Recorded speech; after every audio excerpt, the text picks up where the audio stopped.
A self-made billionaire, Marcus Thorne, was a man who believed every person and every object had a price. He possessed a sprawling tech empire, a penthouse that surveyed New York like a god, and a stunning mistress to adorn his arm. At a private high-stakes auction, he planned to purchase a priceless historical artifact for her, a final confirmation of his absolute power. He never anticipated the silent, relentless bidder driving the price into the stratosphere would be his own pregnant wife. And he never guessed that she was using his own money to publicly dismantle the life he thought he controlled. The air in Peter Brown's penthouse apartment overlooking Central Park always smelled of money. Not the crisp, vulgar scent of new bills, but something far more refined, a custom blended fragrance of sandalwood old leather, and a faint, almost imperceptible hint of ozone from the constantly running air purifiers. It was the scent of untouchable, hermetically sealed wealth. And at 42, Peter had more of it than he'd ever dreamed of. His company Nexus Dynamics had revolutionized data logistics, making him a titan of the tech world before his 35th birthday. He had the chiseled jawline of a man who could afford the best personal trainers, and the sharp, predatory eyes of someone who hadn't just climbed the ladder of success, but built the ladder himself, kicking off anyone who got in his way. His greatest acquisition, he often told himself, was his wife, Amelia. She wasn't from his world of cutthroat deals and hostile takeovers. Amelia was an architect, a woman who saw beauty in structure and foundation concepts. Peter applied to balance sheets, not to life. They had met at a charity gala 7 years ago. He was captivated by her serene intelligence, a calm port in the storm of his ambition. She, in turn, was charmed by the raw, untamed energy beneath his polished Savile Row suit. She grounded him. She was, for the first few years, his everything. Now Amelia was 7 months pregnant with their first child, a son. A legacy. Peter should have been ecstatic, and he was in a way. He'd commissioned the most sought-after nursery designer in New York, flown in hand-carved furniture from Italy, and purchased a portfolio of stocks in the baby's name that would make him a millionaire before he could even walk. He was providing. That was his job. But lately, the quiet serenity of his home felt less like a port and more like a cage. Amelia, understandably, was consumed by the pregnancy. Conversations shifted from geopolitical market trends to organic cotton onesies. Her scent, once a delicate Chanel No. 5, was now the faint, milky aroma of prenatal vitamins and cocoa butter. She was nesting, creating a home. Peter, a man who thrived on conquest and acquisition, was starting to feel like a piece of furniture in that home, expensive, valued but ultimately static. And then Isabella Rossi had walked into his life. Isabella was an art consultant, 28 years old, with eyes the color of aged whiskey and a laugh that sounded like champagne bubbles. She was everything Amelia wasn't, spontaneous, fiery, and unabashedly impressed by his wealth. Where Amelia saw the man, Isabella saw the monument. She didn't want to ground him. She wanted to help him soar higher, to stand beside him on the pedestal and bask in the reflected glory. Their affair started, as most do, with a slow burn of stolen glances and business lunches that stretched into late afternoons. It was a cliché, and a part of Peter, the pragmatic CEO, hated himself for it. But another part, the man who'd clawed his way up from nothing, craved the validation she offered. She made him feel like the conqueror again, not just the provider. The auction was Isabella's idea. "It's not just any auction, Peter," she'd purred, tracing the crystal rim of her wine glass at a private table at Per Se. Her red dress was a slash of defiance against the restaurant's muted tones.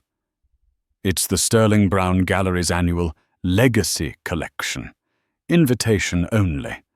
They're auctioning off the estate of Balthazar Kane, the reclusive shipping magnate. Peter knew the name. Kane was old money, a Rockefeller-level dynasty.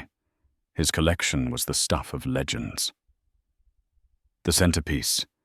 Isabella leaned in her voice, dropping to a conspiratorial whisper, is the Chronos of Augustus.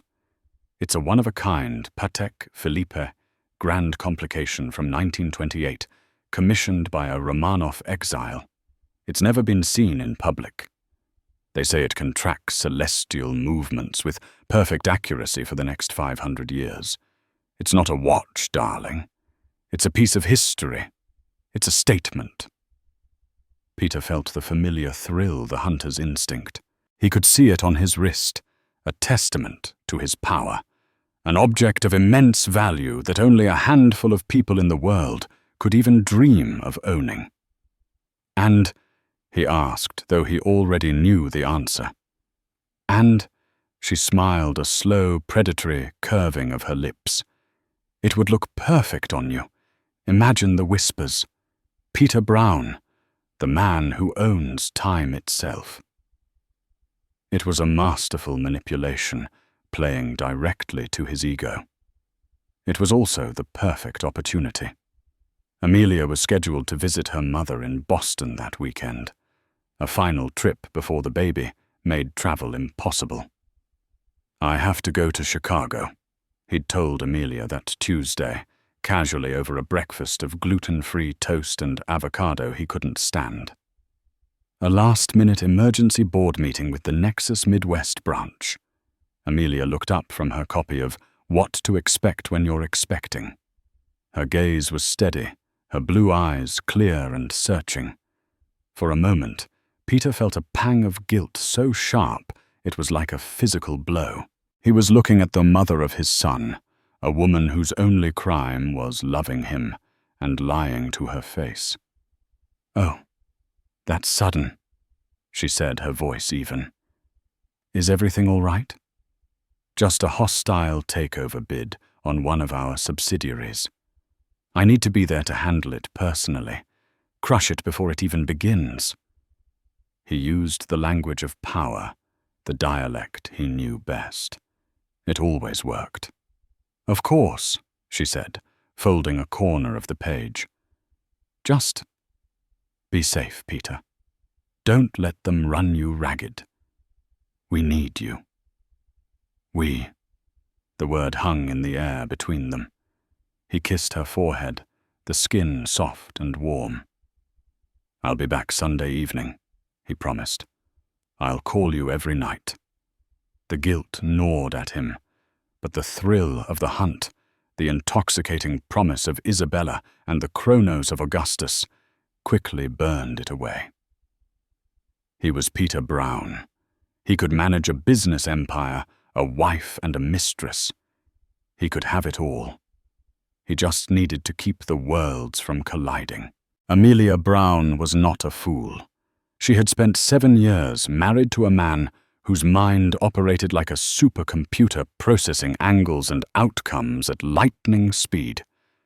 To survive, and indeed to thrive alongside him, she had developed an almost preternatural attention to detail. She noticed the small things, the minute deviations in the code of their life together. The Chicago business trip was the first major anomaly. Peter hated Chicago in the summer.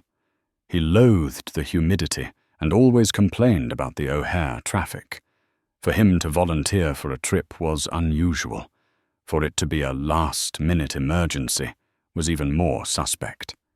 Peter Brown did not have emergencies. He created them for other people. The first thread she pulled was a simple one. The night he told her about the trip, she waited until he was asleep, his breathing deep and even. She slipped out of bed and went to his study, a sanctuary of mahogany and brushed steel. His briefcase was on the desk. She didn't need to open it. Her eyes scanned his desk calendar, a sleek digital display.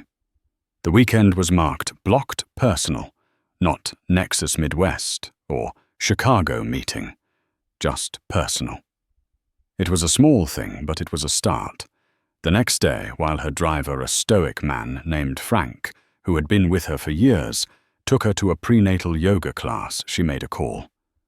"Hi, Jessica," she said, her voice light and friendly. "It's Amelia Brown." Jessica was Peter's executive assistant, a woman of terrifying efficiency who managed his life with military precision. "Mrs. Brown, how are you? Everything all right?" "Everything's wonderful. Thank you. I was just calling about Peter's trip to Chicago this weekend. I wanted to have a small gift basket from a local chocolatier sent to his hotel just as a little surprise. Could you possibly tell me which hotel the company has booked for him?" There was a brief pause on the other end of the line. Amelia could almost hear the gears turning in Jessica's head. "Chicago, Mrs. Brown?" Jessica asked, a note of carefully manufactured confusion in her voice. "I'm afraid there must be a misunderstanding. Mr. Brown has no company travel scheduled for this weekend." He cleared his calendar completely. Amelia's heart hammered against her ribs, a frantic bird in a cage. But her voice remained as smooth as cream. "Oh, you must be right. My mistake. Pregnancy brain. You know how it is, I must have gotten my dates mixed up. Thanks so much, Jessica."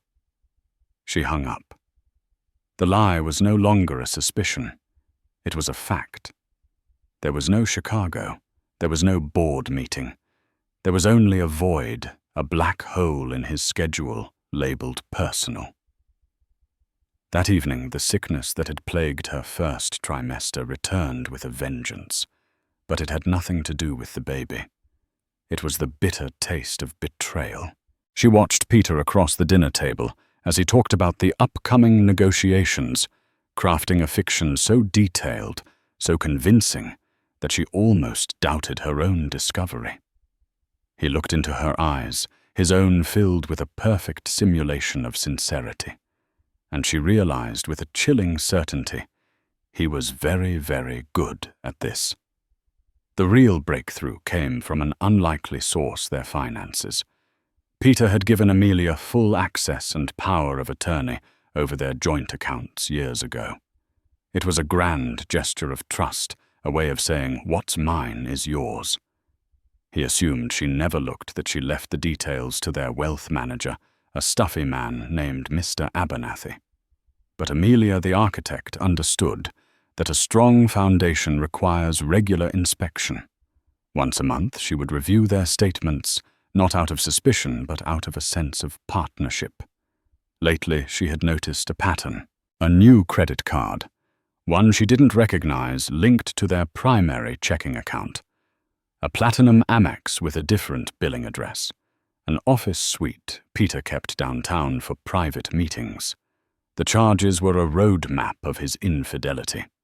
Dinners for two at Daniel and Le Bernardin on nights he claimed to be working late. A charge from the Hermès boutique on Madison Avenue for a Birkin 25 bag.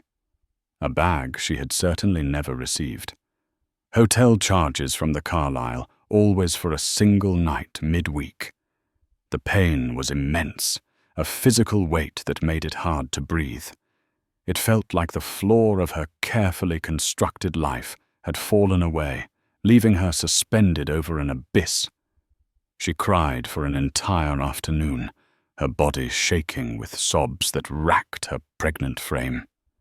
She cried for the man she thought she had married, for the family she thought they were building, for the son who would be born into a fractured home. But as the sun set, casting long shadows across the pristine white nursery, the grief began to cool, hardening into something else. Something cold and sharp. Resolve. She would not be a victim. She was Amelia Brown. She was the wife, the mother of his heir. She was a partner in this empire, whether he remembered that or not.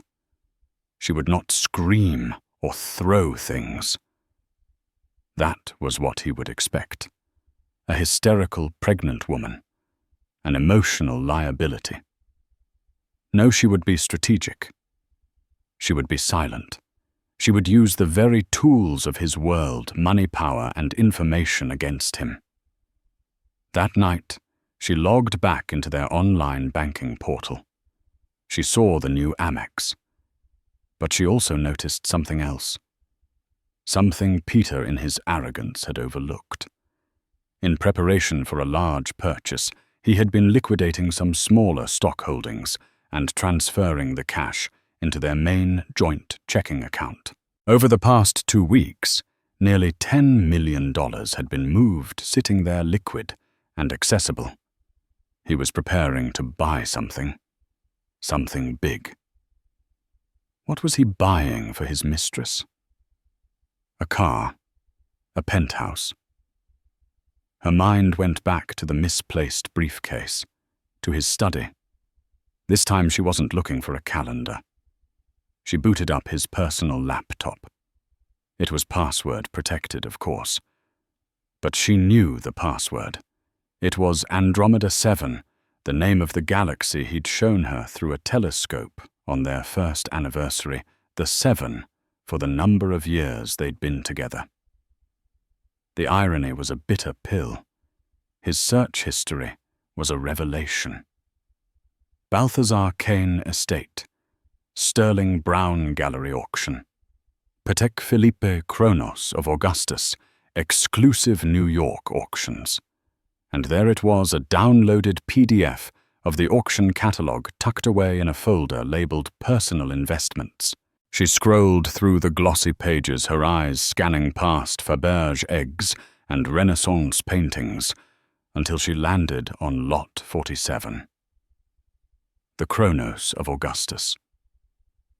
The description was breathless, the estimated price listed simply as priceless. So this was it. He wasn't just buying his mistress a trinket. He was buying her a piece of history, a symbol of ultimate status, using their family's money while lying to his pregnant wife. The sheer audacity of it stole her breath.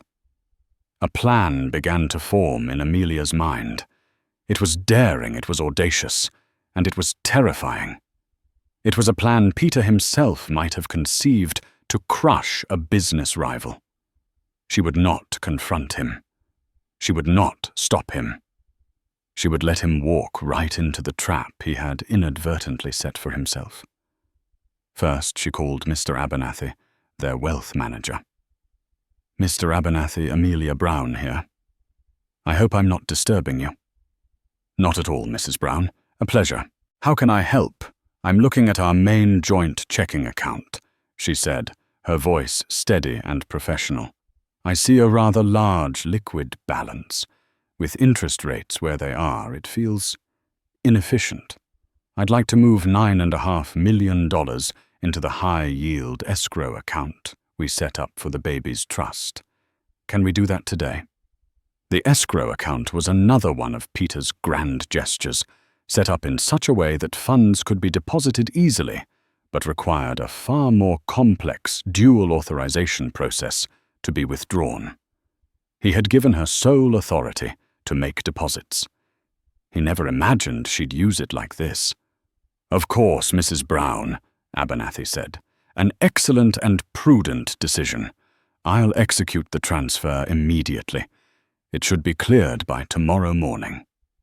Next, she called her mother.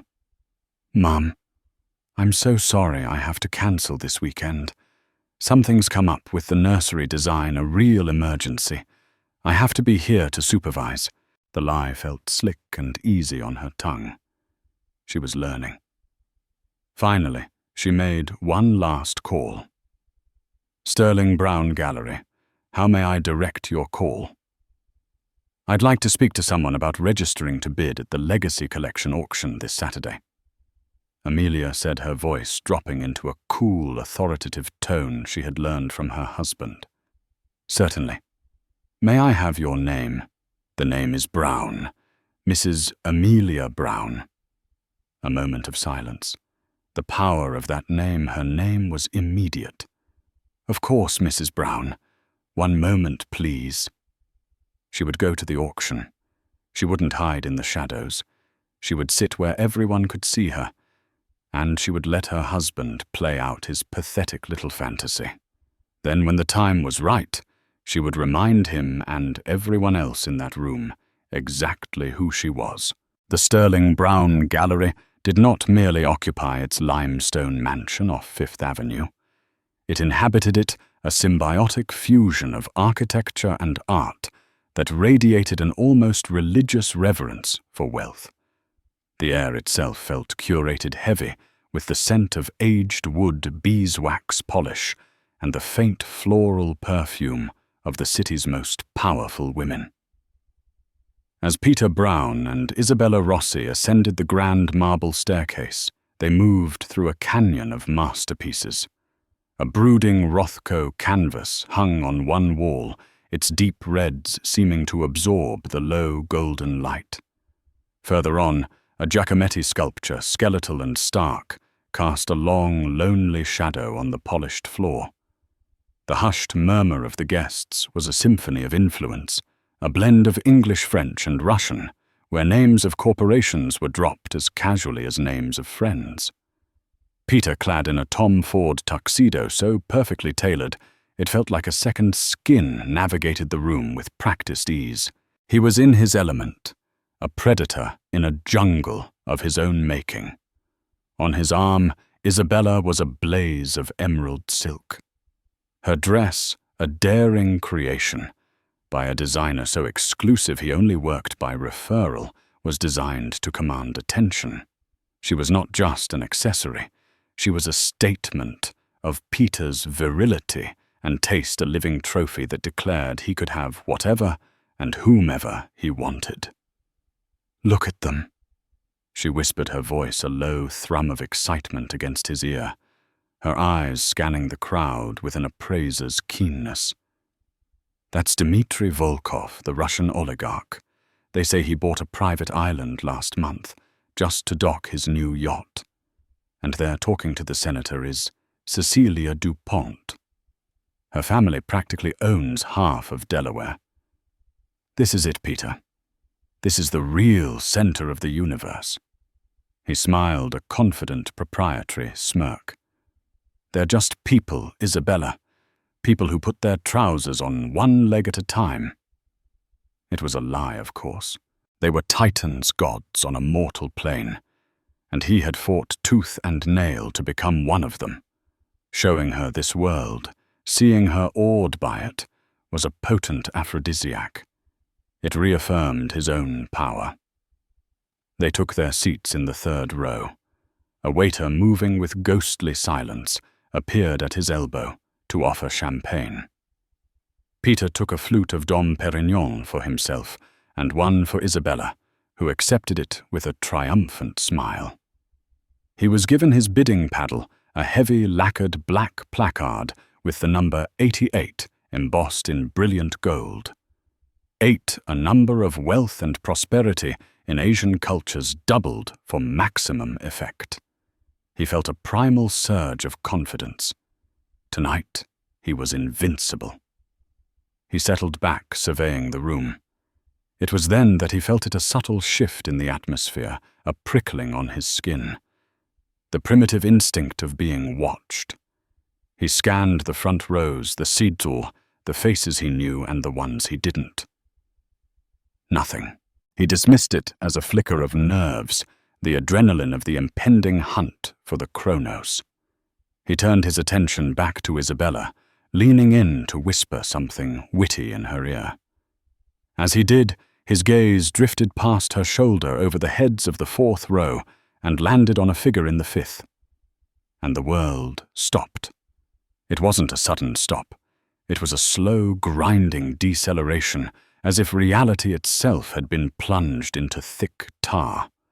The ambient sounds of the room, the clinking of glasses, the murmur of conversation, the distant city sirens faded into a dull, roaring buzz in his ears. In the fifth row, sitting with an impossible preternatural calm, was Amelia. His mind rebelled, refusing to accept the data his eyes were providing.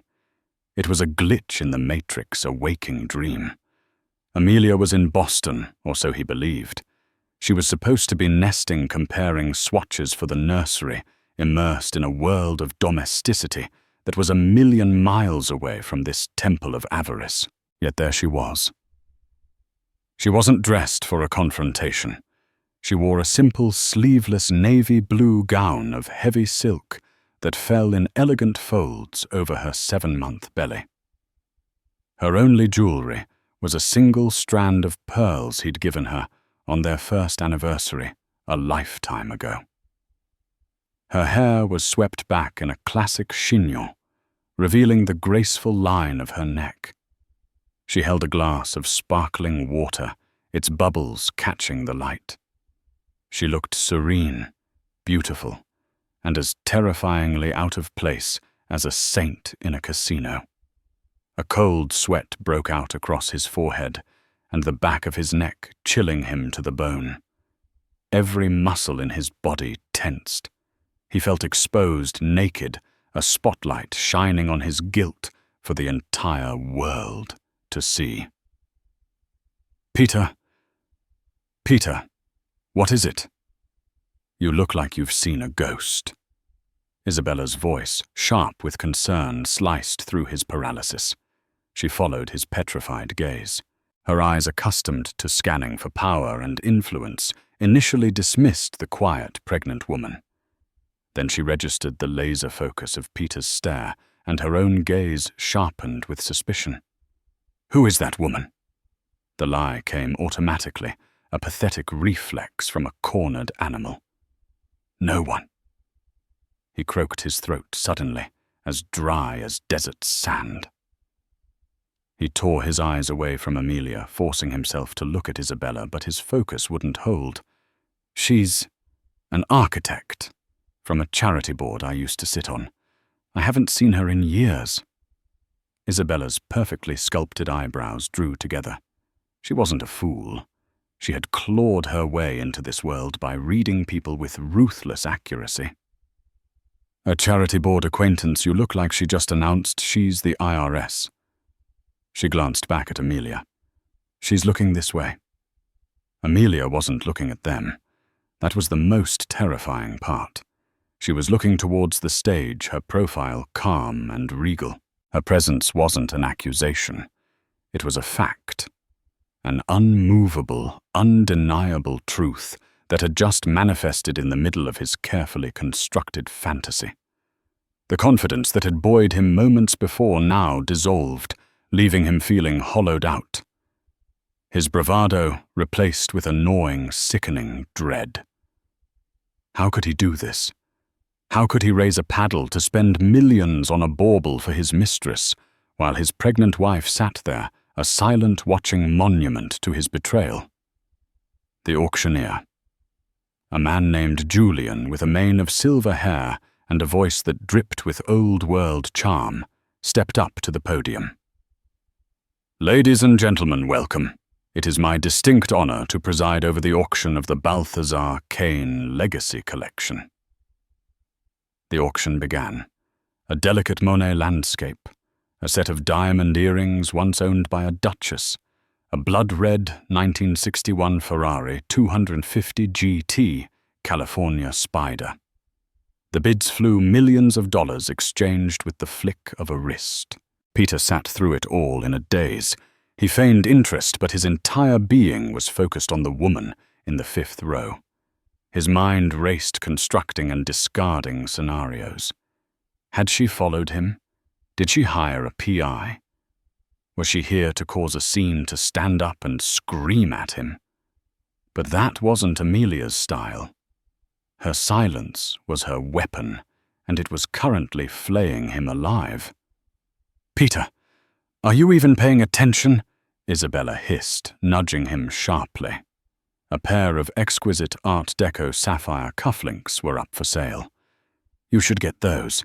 A little warm-up. He needed to do something to act normal to quell Isabella's rising suspicion. He gave a jerky nod and lifted his paddle. He won the cufflinks with an aggressive, overwrought bid that was far above their value. The small victory felt hollow. He glanced at Amelia. She hadn't moved.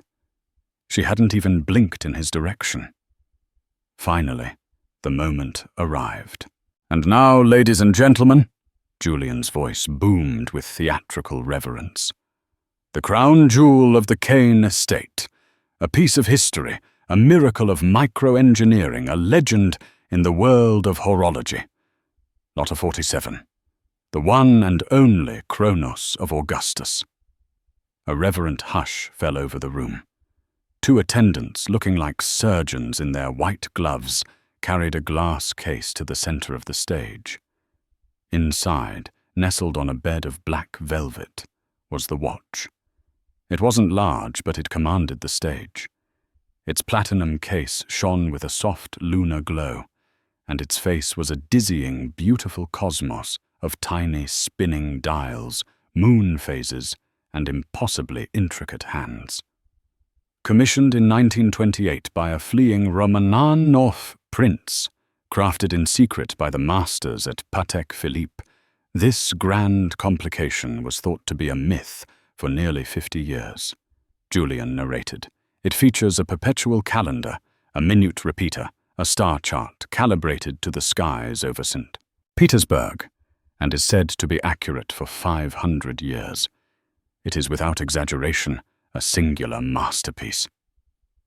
"We shall open the bidding at $2 million. The bidding was fast and furious. Dmitry Volkov opened at 2. A Silicon Valley billionaire countered with 3. The hedge fund manager Peter despised jumped it to 4. "This is it," Isabella whispered, her hand gripping his arm, her earlier suspicion forgotten in the thrill of the hunt. "Don't let that smug hedge fund bastard get it. Show them who you are." He was Peter Brown. This was his stage. This was his chance to reassert the power that Amelia's presence had leached from him. He would win this watch, and in doing so, win back control. He lifted his golden paddle high. $5 million, he declared, his voice ringing with forced confidence. The room fell silent. The jump was audacious, designed to intimidate. It worked. The hedge fund manager scowled and reluctantly shook his head. Peter felt a small, desperate flicker of triumph. He chanced a glance at Amelia. Still nothing. Her serenity was starting to feel like a mask for something terrifying. $5 million from Paddle 88, Julian announced, his eyes gleaming. A bold bid. Do I hear 6? Silence. Going once, going twice. $6 million. The voice was clear, composed, and came from the back of the room, somewhere in the shadows. Peter couldn't see the bidder. Isabella squeezed his arm tighter. "Don't let them. Fight!" He was in a duel now. His ego, raw and bleeding, demanded satisfaction. $7 million, he barked. $8 million, came the immediate, unhurried reply from the shadows. The price climbed relentlessly. $9 million. $10 million. Peter was bidding on pure blind instinct. The room had become a blur. The only things that existed were his paddle, Isabella's encouraging whispers, and that disembodied voice from the darkness. He was vaguely aware of the astronomical sums he was throwing, vaguely aware that he was pushing the very limit of the liquid cash he had so carefully prepared. This wasn't about a watch anymore. It was about domination. $10.5 million from Paddle 88, Julian said, his voice laced with the thrill of the fight. Do I have 11? 11 million, the voice from the back returned without a flicker of hesitation. This is insane, Isabella breathed, her eyes wide, with a mixture of lust and awe. Finish it, Peter. One last knockout punch. Show him. He took a shaky breath. 12 million. That would be the final word, a number so large it would be an exclamation point on his power. He gathered his resolve, ready to raise paddle 88 one last time and claim his prize. But another paddle went up first. It rose not from the shadows in the back, but from the stillness of the fifth row. It was a simple, white paddle with the number 117 printed in stark black. It was held in the steady, unwavering hand of his wife. The auctioneer, Julian, stopped mid-sentence. His jaw literally dropped for a fraction of a second before his professional training kicked in. He stared, utterly bewildered. I have a new bidder," he stammered, his polished composure finally cracking. "Paddle 117, in the fifth row." The entire room turned as one. The collective gasp was audible. Who was this woman? This pregnant, serene woman who had just entered a bidding war at a level that would bankrupt small countries. Isabella stared, her face a comical mask of disbelief and dawning fury. "What is going on?" she demanded in a frantic hiss. "Who the hell is that? What is she doing?" Peter couldn't answer. He couldn't move. He felt as though the floor had vanished from beneath him, leaving him plummeting into an icy abyss. The air was gone from his lungs. In that moment, as Amelia turned her head slowly to meet his gaze, he saw it all. There was no anger in her eyes, no madness, no hysteria. There was only the cold, clear, devastating light of absolute knowledge. She knew. It wasn't a guess or a suspicion. She knew everything. And this was her response. The world came back into focus with painful clarity. Julian the auctioneer, now looking directly at Amelia, asked, "The bid is 11 million, Madame, your bid." Amelia did not look at Peter. She looked at the stage, her voice as calm and clear as a bell ringing in a winter's dawn. $12 million. If the room had been silent, before it was now a vacuum. The sound of 150 of the world's most powerful people collectively holding their breath was deafening. 12 million. A bid made without aggression, but with the simple finality of a closing door. Julian, recovering, turned his stunned gaze back to Peter. "Sir Paddle 88, the bid is $12 million from your wife. Do you care to counter?" He had used the word. Wife. The confirmation sent a fresh wave of shock and frantic whispers through the gallery. Isabella recoiled from him as if he were diseased. The room, the lights, the faces, they all swam before Peter's eyes. He saw himself a pathetic fool bidding with money he now knew with sickening certainty was no longer his. He saw the escrow account for his son. He saw Mr. Abernathy's prudent advice. He saw the auction catalogue on his laptop. He saw the entire, intricate, beautiful trap. It was a masterpiece of revenge, and he had not only walked into it, he had helped build it. "Sir," the auctioneer prompted again, his voice echoing in the vast, silent chamber of Peter's skull. He opened his mouth, but no sound came out. His paddle number 88. The symbol of his power and luck felt like it was cast from lead.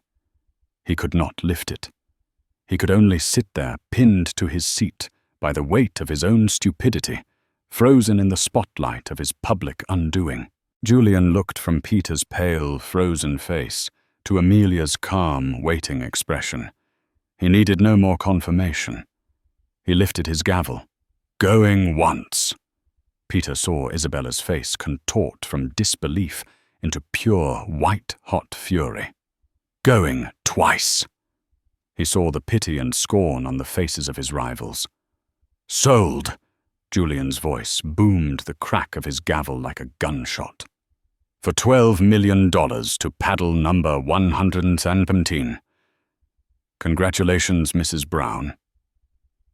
The ride back from the gallery was not silent, in the way that peace is silent. It was a suffocating, pressurized silence, the kind found in the deep ocean just before a submersible's hull implodes. Peter drove the McLaren on instinct alone, his mind a chaotic replay of the last 30 minutes. He saw the slow, graceful lift of Amelia's arm. He heard her voice clear and steady, delivering the $12 million death blow. He felt the weight of 200 pairs of eyes turning to him, the collective gaze of his peers, his rivals, his world, as they witnessed his public emasculation. The engine's aggressive roar, usually a symphony of power to his ears, now sounded like a mocking laugh. Beside him, Isabella Rossi was a statue carved from rage. Her posture was ramrod straight, her hands clenched into white-knuckled fists in the lap of her emerald silk gown. The diamond necklace he'd bought her seemed to choke her a glittering collar of humiliation. She stared out the window, her jaw so tight, Peter thought he might hear her teeth crack. Finally, as they sped along the FDR Drive, the glittering lights of Manhattan smearing into wet, indifferent streaks on the windshield, she spoke. Her voice was terrifyingly low, stripped of its usual purr, and honed to a razor's edge. So that was her. It wasn't a question. It was an indictment. Peter flinched, his hands tightening on the leather-wrapped steering wheel. "Isabella," he began, his voice raspy. "Listen to me." "No, you listen," she hissed, turning to face him.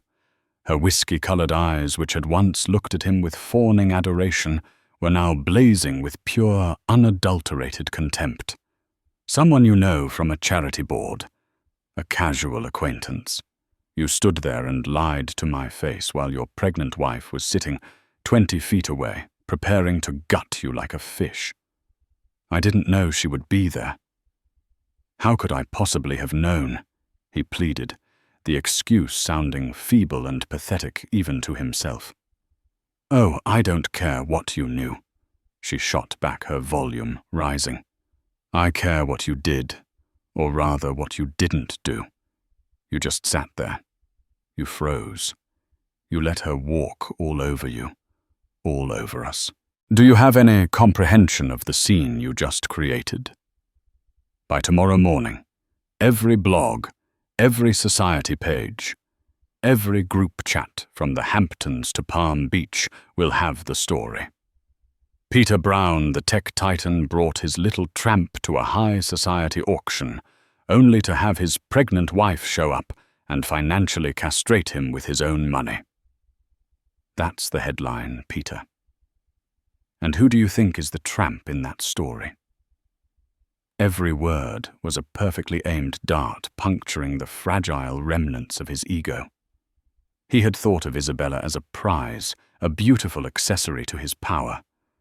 Now she was just another voice in the chorus of his failure, her fury born not of a broken heart, but of a foiled social climbing expedition. "I will fix this," he gritted out the words, tasting like ash.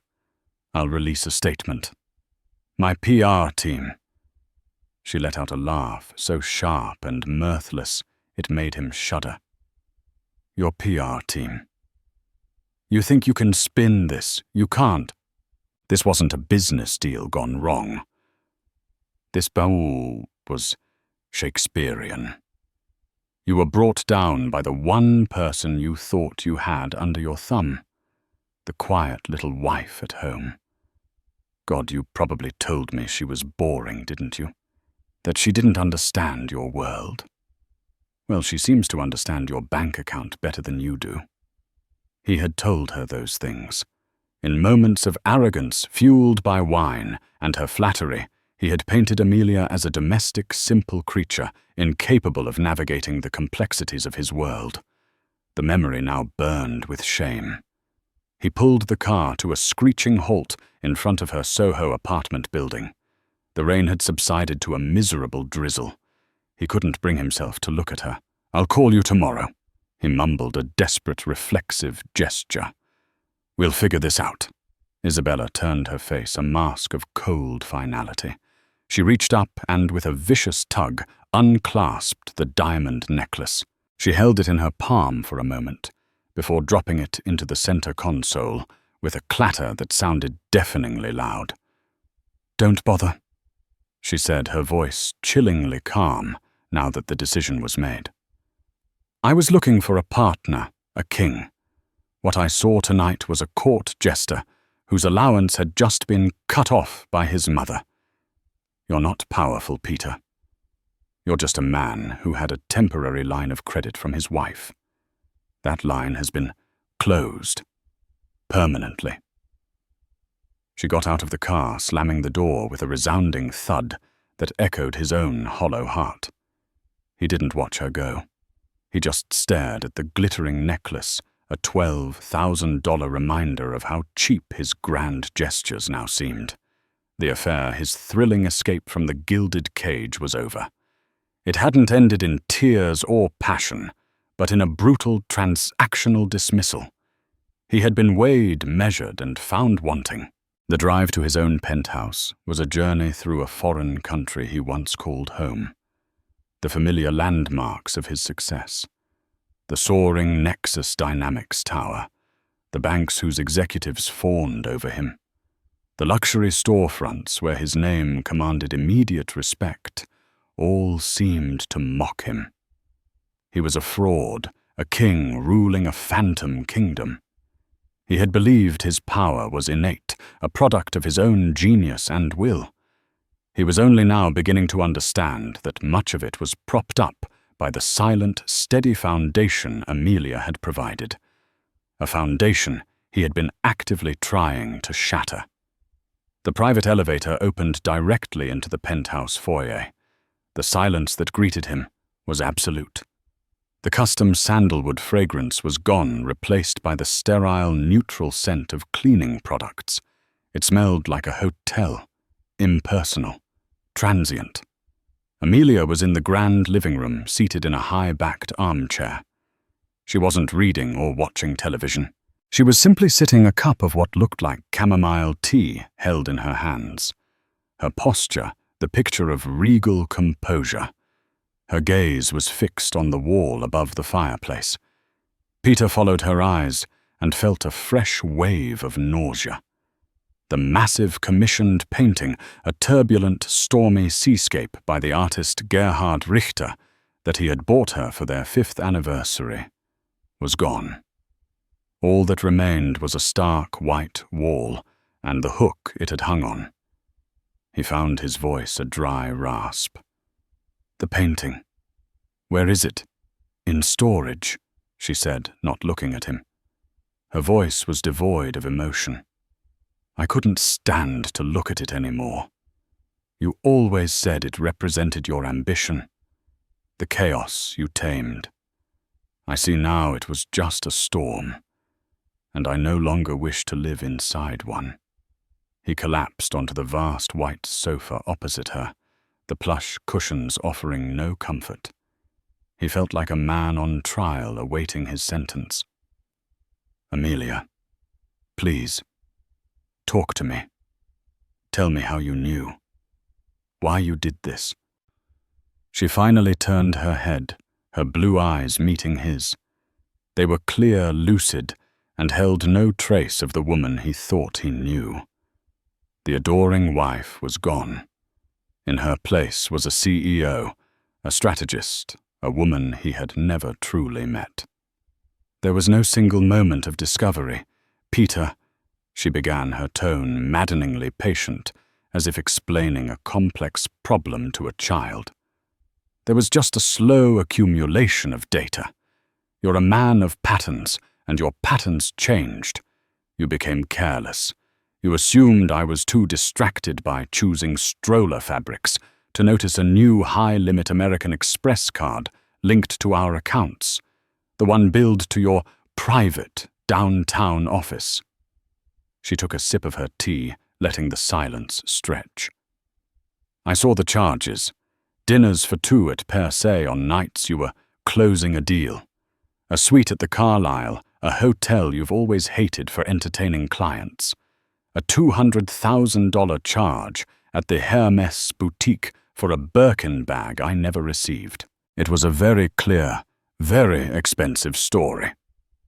He wanted to interrupt, to defend, to lie, but his throat was sealed shut. He was mesmerized by her cold, methodical dissection of his deceit. But it wasn't until I saw the large cash transfers that I understood the endgame, she continued. You were liquidating assets, Peter. Our assets. Moving nearly $10 million into the joint checking account. That's not your style. You hate letting cash sit idle. You were preparing for a large, immediate purchase, so I looked at your laptop. The password was still Andromeda 7. Pathetic, isn't it? The name of the galaxy where you told me our love was written in the stars. The casual cruelty of that detail twisted in his gut. I found the auction catalogue, she said. Lot 47, the Chronos of Augustus, and it all became clear. You were going to take the money from our son's future, the wealth this family has built, and use it to buy a monument to your affair, a grand gesture for her, paid for by me and our child. You were going to do it while I was supposed to be in Boston, out of sight and out of mind. He could only stare at her, his mind reeling from the sheer brilliance of her counter-move. The money.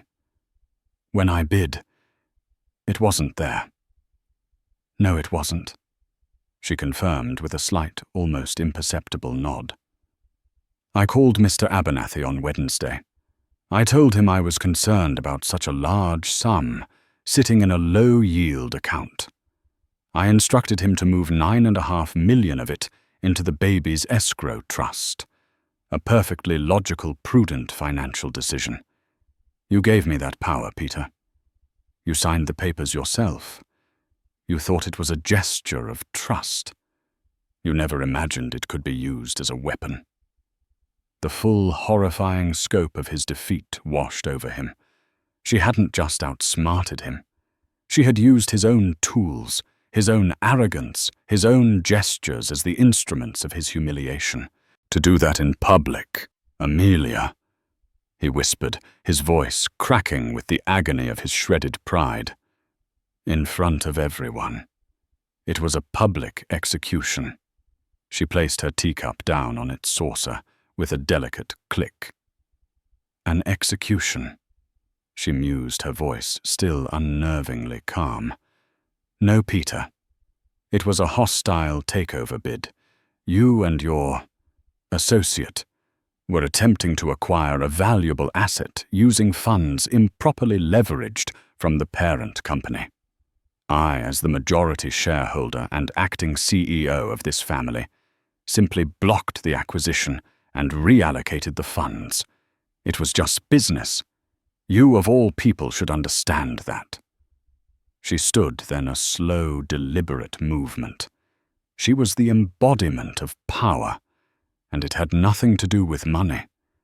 It was the power of absolute moral certainty. My lawyer will be in touch with yours on Monday morning to begin divorce proceedings. She stated the words, landing like blows. Your clothes and personal effects have been packed by the staff. They are in the guest suite. I would like you to be gone from this apartment within the hour. The locks will be changed by noon tomorrow. Divorce. The word was an obscenity. No, Amelia, you can't. I'll do anything. I'll end it with Isabella. It's already over. Think about our son, he pleaded, finally, finding his voice a desperate, pathetic whine. She walked towards him, stopping just a few feet away. For the first time, he saw a flicker of the old Amelia, a deep, profound sadness in her eyes. But it was alloyed with an unbreakable core of steel. I am thinking of our son Peter, she said, her voice softening slightly, which only made her words more devastating. I am thinking of him every single minute. And I have decided that he will not be raised in a home where deceit is the currency and respect is an afterthought. He will not be raised by a father who believes his mother is a fool. He will be raised by a woman who took back her power. What example you choose to set from a distance, well, that will be up to you. With that, she turned and walked out of the living room, her footsteps echoing on the marble floor before being swallowed by the vast, cavernous silence of the home he had built but never truly inhabited. Peter Brown remained on the sofa, a king in a kingdom of one, surrounded by the opulent trappings of a life that was no longer his. He hadn't just lost a watch or a mistress. He had lost the entire war, a war he never even knew he was fighting. And the victor had just left the room. In the end, Peter Brown learned the hardest lesson of his life in that silent penthouse. Power isn't just about the money you have. It's about the respect you command and the foundations you build. He had mistaken Amelia's quiet love for weakness, her focus on their family, for a lack of ambition. He saw her as an asset, and she reminded him she was a partner, and a formidable one at that. The story of Peter and Amelia isn't just about a cheating husband getting his comeuppance. It's a powerful reminder that true strength often lies not in the loudest voice in the room, but in the quietest, most observant mind. It's a testament to the fact that you should never ever underestimate the person who knows your secrets. What did you think of Amelia's incredible power move? Let us know in the comments below. If you enjoyed this story of drama and poetic justice, please hit that like button, share it with someone who loves a good story, and don't forget to subscribe for more real-life dramas.